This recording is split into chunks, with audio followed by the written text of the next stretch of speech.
Good morning. Welcome to Walking Boxing.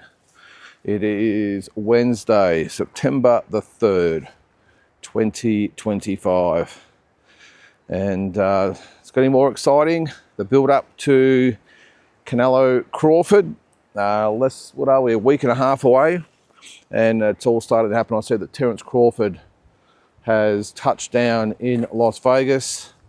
Got the private plane. I did see he must obviously come from Omaha, Nebraska. A little bit wet over there, and it gets to Las Vegas, and it's probably about 40 degrees there at the moment. So he looks in. He looks in good condition. Make no mistake about it. But I'm just not used to seeing him look so thick in his body. Very, very thick.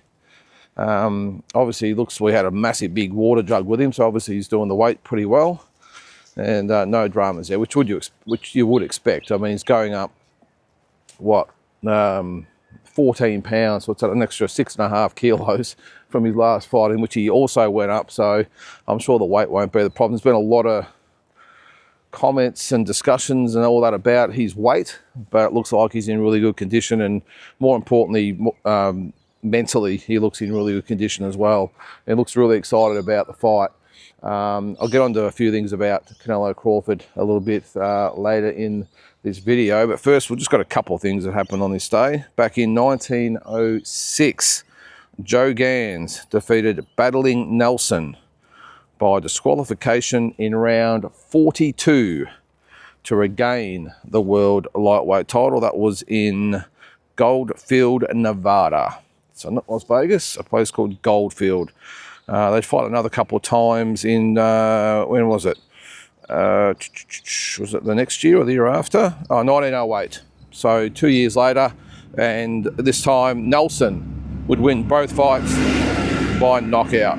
One other thing on this day, Nigel Benn retained his WBC Super Middleweight Championship in 1995, this was, by the way, against Daniel Ray by 7th round knockout. So that's what's happened on this day. Nice and quick today. All right, we'll get to Crawford and to Canelo in a minute. Actually, one thing I had a question. Just actually, someone was commenting on, or sent me a DM, sent me a private message asking about. I've mentioned that Cooper O'Connell and Shannon O'Connell are coming over with me. Well, I'm going to meet them. Well, actually, take that back. I'm going to go to Brisbane and fly over with them and hang out with them a bit during the week for the event. And someone sent me a message and said, is it true that Cooper O'Connell, he said, is it still true that Cooper's going with you? And I was like, yeah. He said, well, there's rumours that he's fighting on the September 18 Liam Paro card. Is that true? And I said, well, that's true also. So just to clarify, that is correct. I hit my head on the branch there. That yes, Cooper O'Connell is coming over with his mum, or going over with his mum, Shannon, and will also fight on the Liam Paro card where it's up in Brisbane, is it? In Queensland somewhere anyway. So yes, it is true. But what's even more remarkable is that he's actually fighting this weekend in the Commonwealth Games trials. Obviously up there in Queensland somewhere. It's for the Queensland portion of the Commonwealth Games trials. And then if he wins that, if he goes through all three fights, which you would hope he would, he'll have three fights, and then the final is on Sunday. Then he will jump on a plane on the Monday, go to Las Vegas for the week, and come here, man. And then, after getting home on Tuesday, the 16th of September, we'll weigh in on the 17th and then fight on the 18th. This is a kid that just loves to fight. So, I mean, eyebrows will be raised about, holy shit, that's how's he going to do that? But when he's over there, I think he's going to be looking to do some sparring and obviously some training as well. So we get there on the Monday night, which is the 8th. I'm assuming he'll spend the whole week sort of doing something every day, keeping sharp. Plenty of time to recover from the 3 amateur fights on the plane. But by all accounts, there'll be some sparring lined up for him, and He'll obviously train at some of the gyms over there. No doubt probably be at the Split T gym where Tim Zhu trains when he's in Vegas. Obviously Glenn Jennings is Cooper's manager as well. So I'm assuming that will be lined up, and maybe some sparring as well. And yeah, he'll keep sharp. He's already obviously in good condition preparing for the Commonwealth Games trials. So it'll just be a matter of getting down, refreshing for a day or so, and then just getting back in the training and maybe getting a couple of spars, and he'll get back and weigh in and he'll fight on the Liam Paro card. So that's a dedicated kid for you right there. So that's what's going to happen with Cooper. Not sure who he's fighting yet. I think there's a couple of names being thrown in the air, but either way, it'd be good to see him on the card of such a really solid card too. I mean, Paro and Papo, yep, I think it is a really, really good fight, I think. I've been over that a bit, and I'll go over it no doubt again when I get back.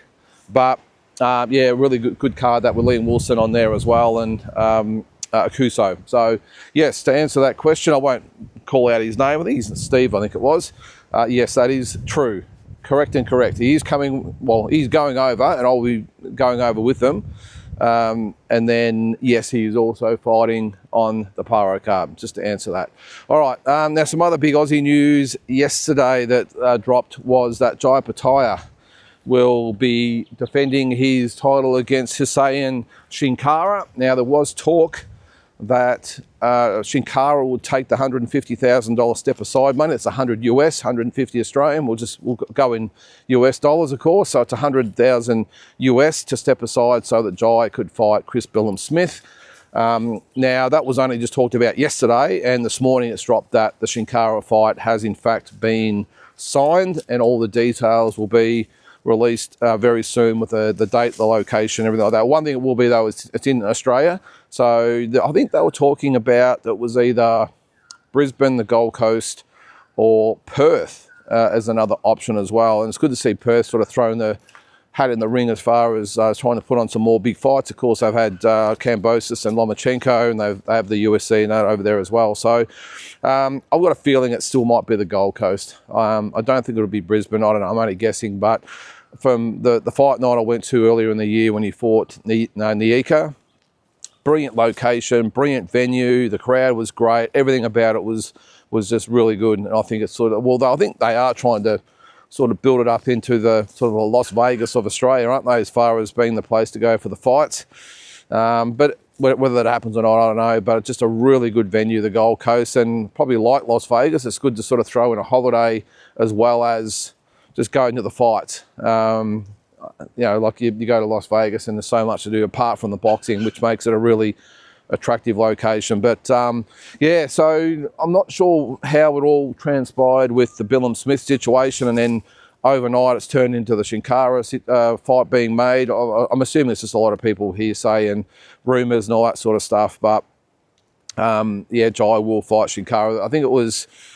I think they said it was only hours before the purse bid. So if Shinkara's promoters had won that purse bid, then obviously it probably would have been fought in, where's he from? Turkey or somewhere, or Germany, wherever it is. It would have put Jai at a bit of a disadvantage. But Mick Francis has come through, Eddie Hearn as well. They've all come through, and agreement has been reached now so that they will fight in Australia. So look, a good test for Jai. I've had a fair bit to look at Shinkara over the last, since his name's been sort of put out there. Look, don't get me wrong, this is a tough fight for Jai. Will he win? Yeah, 100%. But this guy, he's big. He throws a lot of punches. He's awkward. The problem is that his skill level isn't overly great. He likes to throw bombs. He's happy to throw his sort of 80 or 90 punches around, and he puts everything behind him. So that will be tough. But yeah, as far as his technique and skills go, a little bit limited. He has a habit of charging in and throwing big uppercuts and hooks and leaving himself exposed, and that's probably not the right formula, I don't think, if you want to beat Jai. His opposition has been really limited as well, which probably doesn't give us a proper gauge on how good he actually is. But the one thing about him, he's willing, and he's a big guy. And yeah, look, I think he'll give Jai a fight, a really good fight. I think Jai, I would think, probably stops him in 9 or 10 rounds. I think the accumulation of Jai's punches will probably get the better of him. But yeah, I'm certainly not taking Sin Cara lightly. Or if I was Jai, I certainly wouldn't be, because he's a formidable guy, and he'll come to fight. He'll come to have a go. And let's just say he'll be a hell of a lot better opponent than what Sequeiro was. And that, again, wasn't sort of Jai's fault. It's just one of those things. Sin Cara obviously was injured, had to pull out, and Sequeiro was the only challenger willing to step in. We all know it was overmatched completely, was Sequeiro, but at least he had a crack, literally, when he with the cracked jaw. But I think Sin Cara will give Jai a lot better fight and be a very, very entertaining fight for everyone that's maybe thinking in the going. So if you are looking to go, it's a great week up on if it is the Gold Coast. We all know it's a holiday destination, so you throw that in there, and with a guy who's going to come and give everything against Jai Opetaia, we can really see what Jai Opetaia has to have. I think he'll have an opportunity to really showcase his speed, his power, his skills, his IQ, all that sort of stuff, because this guy's is going to come at him and throw bombs, and I think it'll be great. He won't have to chase him like he did with Sequeiro. It reminds me a little bit, to be honest with you, he fights a little bit like Niika did. Big, tall, hasn't got the skills of Niika, but I think he has, he's a little bit more awkward, let's say, than David Niika. I suppose I think I'm putting that the right way. A little bit more awkward. And that probably poses a few issues for Jai. But either way, I think Jai Opetaia wins that fight, as I said, by probably 9th round or 9th or 10th round knockout. We'll see. But great news for Jai. Morning. All right, what else have we got here? Come up here, man. This way. Come on. He's going to road this morning, the little fella. What else have we got there? Now, look, I forgot to actually mention yesterday, Lennox Lewis actually turned 60 years old. I'm not sure it was today or it was yesterday, I think it was, but because of the time difference and everything gets posted, we're always a day ahead, but he does turn 60, or did turn 60. It's pretty amazing to think that we've got another one that's sort of getting on in years, 60 years old, and I suppose the question always comes up with Lennox Lewis about where he ranks in boxing history. Fought some memorable fights. I mean, look at some of the opponents that he fought. I had his box rec up this morning. Just the likes of, we started with Gary Mason, Mike Weaver, Glenn McCrory, Tyrell Biggs, went into Razor Ruddick, Tony Tucker for that vacant title, Frank Bruno, the 2 fights with Oliver McCall, Tommy Morrison, Ray Mercer, Andrew Gallotta, Shannon Briggs, the 2 fights with Holyfield, Franz Botha, David Tua, which is, I think, an underrated win, Hassan Rahim twice, Mike Tyson, of course, and then finished up with the win over Vitaly Klitschko. So, as I said, the inevitable question comes up about where he rates in the scheme of things worldwide. I think he's definitely probably top 6, I would probably say, 6 or 7. I'm just trying to sort of think who I would probably have in front of him. I mean, he's one of those guys that you could picture him beating a lot of the top guys, but also losing to them. He's just that type of fighter. The one fight he didn't have over the journey that was a bit of a shame was the Riddick Bowe fight. It's probably the one guy he never fought, which is, as I said, it's just a blight on the sport that those guys never fought. They fought each other in the Olympic Games. Of course, he's Olympic gold medalist. Good morning. But, they never fought as pros. We all remember when Riddick Bowe chucked the WBC belt in the bin, didn't want to bar Lennox Lewis. So that's probably the only fight I think that he just didn't have. Would have been great to see him actually fight the likes of, I suppose, George Foreman or someone like that. But overall, just a great champion. As I said, I'm probably thinking I'd probably have Ali, Lewis, Holmes, Fraser, Foreman in front of him. Maybe Fraser, maybe, I don't know. Maybe Lennox Lewis could be in front of Fraser. I don't know, but I think definitely in the top 6 or 7. A lot of people actually have him a little bit higher than that, but I just thought, I'm not quite sure how he would handle the speed and movement of someone like a Muhammad Ali and Larry Holmes. That would be a really good fight, actually, Larry Holmes. But on the other hand, would he handle the power of a George Foreman, the work rate of a Joe Fraser? lots of questions, but I mean, this is the same question we put up with every great champion, isn't it? But as I said, I would probably have him in the top sort of 6, 7 of all time. Definitely in the top 10 anyway, which regardless, I think, of Lennox Lewis. So happy birthday to the Lion, Lennox Lewis, who's actually of Jamaican, English and Canadian descent, if that makes sense. I think he was born in Jamaica, fought for Canada at the Olympic Games, lived there obviously as a kid, and then but he's also of English descent and moved back there and suddenly lost the Canadian accent and all of a sudden had an English accent. Worked that one out. But anyway, happy birthday, Lennox Lewis. Now, some ratings news come out yesterday as well. Now, I did mention about Michael Zarafa somehow going up from 8 to 6 by beating Mikey Dullman.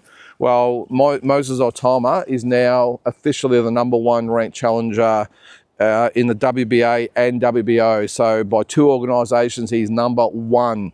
Now, whether he's ready or not for Alexander Usyk, I don't know. But that's interesting. He's now, number 1 for those 2 organisations. Pretty crazy. As impressive as he has been, I'm not sure a win over Dillian White is enough to make you the number 1 challenger in 2 organisations. I know he was already number 1 with the WBO, but now to be the number 1 with the WBA, I know it's a little bit, well, you've got to have an asterisk beside it a little bit because, of course, you've got Wardley and Putaev, who are both sort of, what are they, interim, what are they, regular, interim, whatever the hell they are, but anyway, they've got belts as well. So that's Moses Otama. I scratch my head over the ratings sometimes, but on the other hand, I think I've just given up wasting my time scratching my head about it and wondering because they'll do they'll do what they want anyway, won't they? So, but that's Moses Otama. All right, now just on Canelo Crawford. Well, each day we'll probably touch on something a little bit different with Canelo Crawford. One thing I will touch on straight away though is I was thinking about it this morning. I saw the video of Terence Crawford landing in Las Vegas. And is it just me, or I haven't seen any promotional videos, no training updates, apart from the guys themselves putting on the social media, no interviews. I was just thinking about this morning, I thought, hang on, you would have thought with Netflix, and I'm pretty sure they did this with Jake Paul and Mike Tyson, they did a build up to it. Have I missed it? Have I missed this on Netflix? But as far as I know, I have seen nothing as far as the build up goes. This fight has snuck up really, really quick. What is it, a week and a half away? And correct me if I'm wrong, there hasn't been a series about it, like the 24/7 type of series they do. I've seen none of that. I've seen no interviews, no training updates, no nothing. So correct me if I'm wrong, but that's the way I see it anyway, which is really, really strange. Maybe they just don't think they need it, but I would have thought with a fight of this magnitude and all the big fights they've done in the past have all had some type of sort of build-up series and updates. There's been no, as far as I know, any more press conferences. I know press conferences are something they just sort of do fight week and everything else, but it's probably, it hadn't even dawned on me until I saw the video of Terence Crawford this morning. I thought, hang on, well, where's all the Canelo updates? So, good morning, how you doing? Come here, buddy. So really, really strange that has been the case. I'm sure they'll go into overdrive over the next sort of week or so when Canelo hits Vegas. But yeah, just a little bit strange to me. Now, just quickly, I want to go over, there was 10 fights. They had this on ESPN. I want to just quickly go over it. The 10 big fights that define their careers. Now, what they've done is just pick 5 different categories and listed different fights in their careers. And they had the best performance for both guys. Now, they've got Triple G3 as Canelo's best performance. I just think that is ridiculous to think that Canelo Golovkin 3 is his best win. I would have thought that probably the second fight is probably his best win. Is that obviously a lot? I would put Miguel Cotto in there as well. But if I had to pick one, I reckon the second fight with Triple G, a year after that controversial draw where a lot of people thought Triple G won, I would think that would be his best win. Crawford's best performance, of course, is Errol Spence, and they've got that in there. The 9th round TKO as his best performance. I think that's just a given. I was at that fight. Absolutely brilliant performance by Terence Crawford, and I think it'll feature in a few of these fights, actually, of his best performances. All right, Canelo's best KO. Now, they've got Sergey Kovalev, 11th round knockout. I don't think so. It was a good knockout. I'm probably thinking maybe James Kirkland would probably be his best knockout. I know Kirkland's not the same fighter as what Kovalev wasn't, and big and everything else, but I don't think Kovalev was really invested in that fight, if I'm being honest.